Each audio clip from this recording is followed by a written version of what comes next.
Hello everybody. I was at the emergency room here on Monday. Aspirus, Grandview, Ironwood, Michigan. And I'll tell you what, Emily, you are just a princess, an angel, a goddess, being so kind. Let me kind of vent my problems out. So busy, I had to go on a trio. Took over 2 hours to get in. My friend wasn't feeling too good, so he went on to take care of some business, and I wasn't getting better. So what do? You're gonna go home and just roll around and not be better? No, you go in, when in doubt, get checked out, like I said. And on our way through doing some business there in Ironwood there. I'm glad you're okay there, young lady. I was at the crossroad ride coming from Hurley to Michigan. And I looked to my right, and it was like a movie. I watched a woman on a pink bike just completely tipped sideways, like she had a heart attack. She fell on the concrete and was laying on the road. What are you gonna do? What would you do?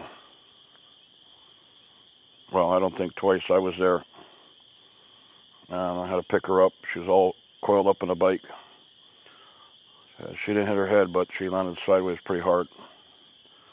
So I picked her up, straightened her up, and asked her a bunch of random questions, She was diabetic, or she was,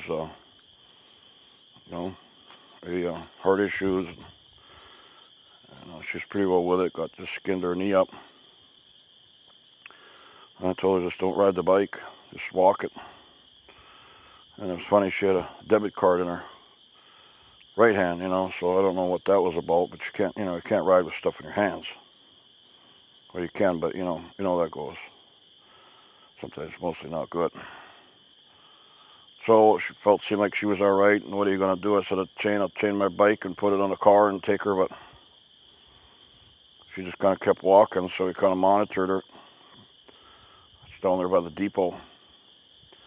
And she took that little short path that goes through Hurley and said she had a friend there and she's okay, whatever. And of course, she would get it back on it, but she rode it. So meanwhile, during that time, I had basically lifted her with one leg, 160-pound woman, I think she was, one leg, lifted her up. And my left leg, and you bear hug the person so you don't pull on arms or anything, Don't dislocate no shoulders, so. After that, I was really feeling it, so I better go in, and then I go in, and they were all just wonderful to check in, and like I said, Emily, boy, they're lucky to have you. So lucky. Thank you so much for making me smile, your sweetheart. And there is the name, Dr. Covington. You. That's been 3-4 encounters. You total asshole. A bastard. You come in and I'm telling you the story and telling it to the woman. You know what he said to me? He said, well, she didn't come in. Wouldn't look me in the eyes. You didn't wash your hands. And previously before that, when I was in there, he was foaming at the mouth at me, thinking I was faking when I was hurting. And my mom had arm troubles. She had blocked arteries in her arm, and we were at the ER. It was hot, we ain't living no high society lifestyle, no air conditioning. And he goes, oh, it'll be all right. She has to get her ears clean, and she goes, you could do that at home. And I did all I could, and then I found out mother had a stroke, and he was totally rude to her. His son will stand behind me on it, but I'm not putting on names, so I just don't get it. I had a wonderful experience there with John Covington, I believe his name is, and showed some compassion, but the flare-up continued, and they said I have some bulging disc above my L5S1, so they finally did an MRI. I was begging for years for my waist down because something's wrong with the pinching legs. You lose your legs, they go numb, can't sleep, whatever. Can't find a doctor. Find one up here in the UP that even cares. They're all skittish. I'm not talking about medication either, but damn it, that's what they make it for. You know, I told them, I said, I see why people drink, self-medication. You know, and you got anxiety issues, they tell me I'm not bad enough because I don't have a record or well. You know, they put such a nice comment out there, and I thought about extracting it, but I'm not going to let one guy hold me down. You know, I told him, I said, I wonder how it would feel if you had your house burned and lost everything. Lost your job, you're working for an extremely wealthy family, doing your dream and have to give it all up, cashing in pop cans to make it.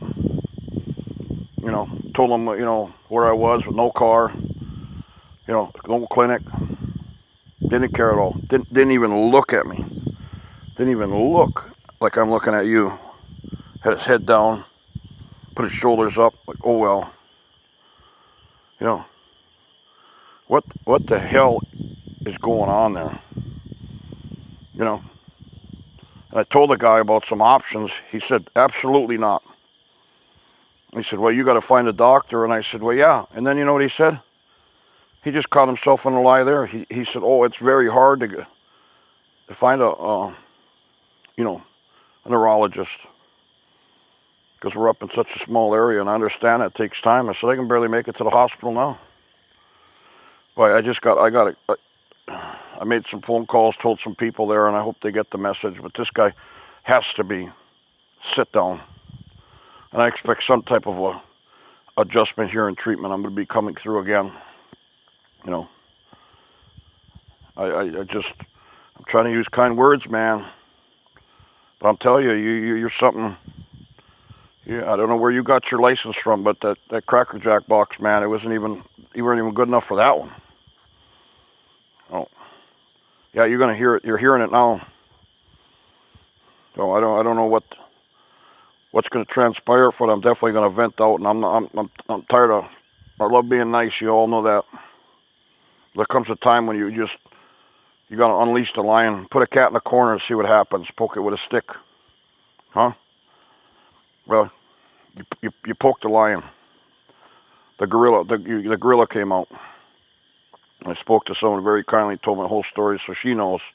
But now you know. Now the world's gonna know. So I don't know what's gonna happen, but I expect something is gonna happen here in positive. And this guy needs to be sit down big time. And I was at Wake Forest. I played 2 actors, 2 people. I had over 350 future doctors, the best in the world, all traveling, do basically simple physicals, and I had to give feedback. You know, were they polite? Were they cocky? Were they timid? On video, and show it. You know, and I don't know where you got your training from. And dear Lord, God bless you in whatever you're going through, man. That you can change your ways, because you are not in the right directions, pal. And you belittled me. You basically made me feel like a liar. You sent me to PTSD. How you like having that power? Are you happy? You happy what you did to me? And here I'm sitting now. You know, back to where I was, because you just wouldn't listen to my forms of treatment. You know.